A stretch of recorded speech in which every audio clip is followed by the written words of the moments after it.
Tnieda l-programm għal Karnival Nazzjonali ta' din is-sena li qed jiġi organizzat bejn it-13 u 17 ta' frar li ġej primarjament fil-Belt Valletta u l-Furjana. L-avveniment annwali tradizzjonali u kulturali u organizzat mill-entità governattiva Festivals Malta fih dan il-Ministeru għall-Kultura, l-Artijiet u l-Gvern Lokali.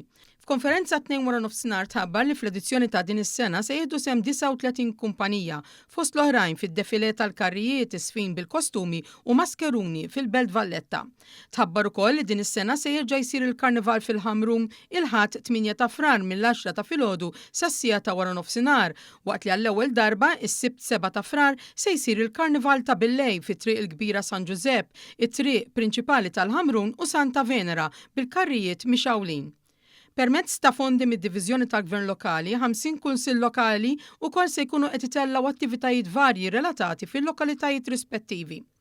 Il-Ministru responsabbli Owen Bonnici saħa li l-Karnival ta' Malta u l-isbaħ espressjoni tal-kultura Maltija u Awċija li jitgawda mit-tfal sal-anzjani. Din is-sena aħna din nvaraw karnival mill-isbaħ illi mhux biss se naraw li jkun hemm festeġġamenti fil-belt kapitali ta' pajjiżna imma anke fl-bliet u rħula tal-madwar kif ukoll 50 lokalità oħra li nataw finanzjament apposta bi skemi li ħriġna fl-aħħar ġimgħat.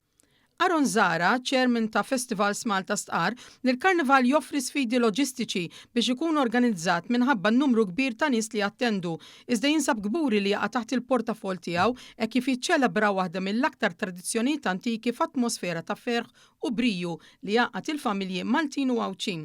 U appella biex il-pubbliku jikkopera mal-awtoritajiet u jsegwi l-istruzzjonijiet li se jinħarġu għas-sigurtà ta' kulħadd, speċjalment it-tfal. Nħeġġeġ lil dawk li se jitilgħu bit-tfal tagħhom għal dawn il-jiem tal-Karnival fl-aħħar mill-aħħar din hija festa tal-familja kollha u jitilgħu wkoll bosta tfal biex kemm jista' jkun il-ġenituri jħallu mezz ta' identifikazzjoni fuq it-tfal żgħar tagħhom biex jekk ikun hemm xi ħadd xi tfal li jintilfu, il-forzi tal-ordni jkunu jistgħu jagħmlu kuntatt mill-ewwel.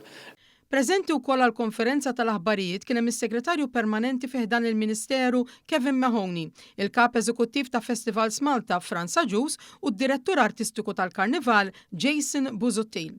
Il-programm sieħ tal-Karnival jinstab fuq is-sit uffiċjali ta' Festivals Malta festivals.mt/Karnival.